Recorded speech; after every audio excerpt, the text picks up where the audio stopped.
problems. We have no outstanding issues between the countries. It's not like the relation between Finland and Russia.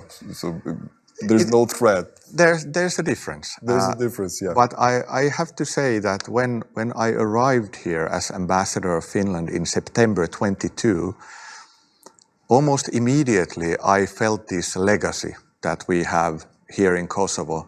And a lot of that has to do with the late President Ahtisaari and the work that he has been doing here. So I sort of felt that very strongly, and of course I'm very proud of his work, what he achieved here. Designed our independence in a way. Yeah, and he was really a committed person in Kosovo's early stages in statehood. So I think this is something that we still remember, and it still somehow resonates in our relations. Of course, over the years, the relationship becomes more broad.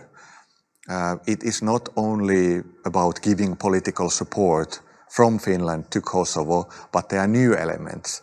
And in my daily work, political cooperation is still very high on the agenda. It will not disappear from there, but we have new elements.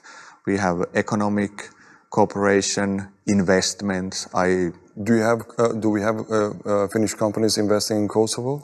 Well, we have some, and hopefully we will soon have more.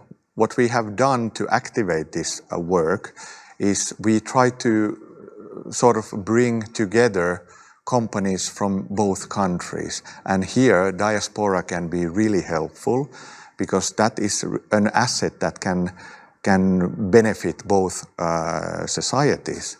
They know both cultures, they probably know both languages. So I think this diaspora can be quite useful in attracting Finnish-based companies, maybe have some presence in Kosovo. We have also founded a Nordic Chamber of Commerce here in Kosovo. So we are taking steps.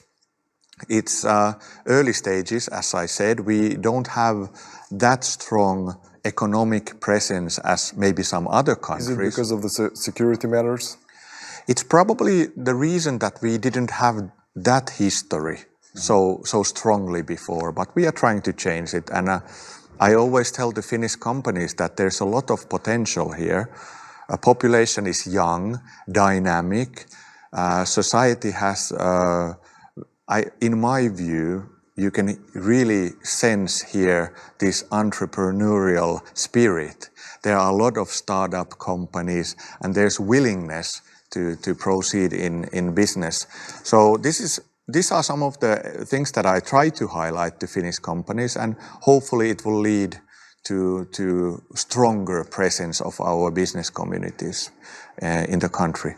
So those are a couple of the things that we are focusing in our country-to-country cooperation, as the saying goes, and I'm very confident that we can build on these good relationships.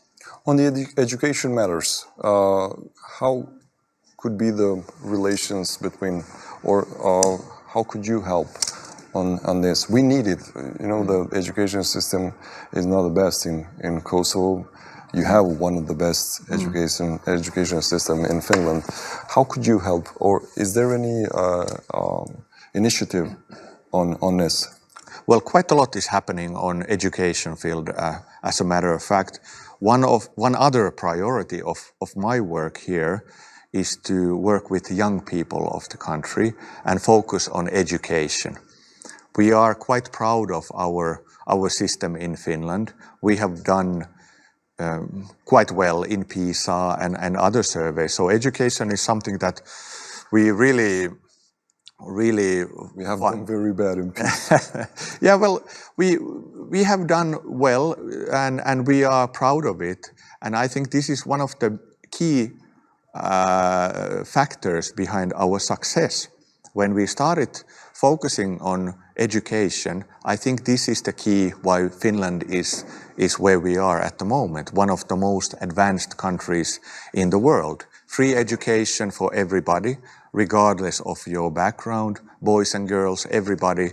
No matter in what part of the country you go to school, you have the same high quality education available. So we are focusing on that quite a lot, and hopefully we will soon have some joint projects that we could maybe bring some expertise from Finland and show how we are focusing on education in our country. We are not pushing. If it's useful here, we are very happy, but it's our way of focusing on education. One thing that I want to highlight regarding school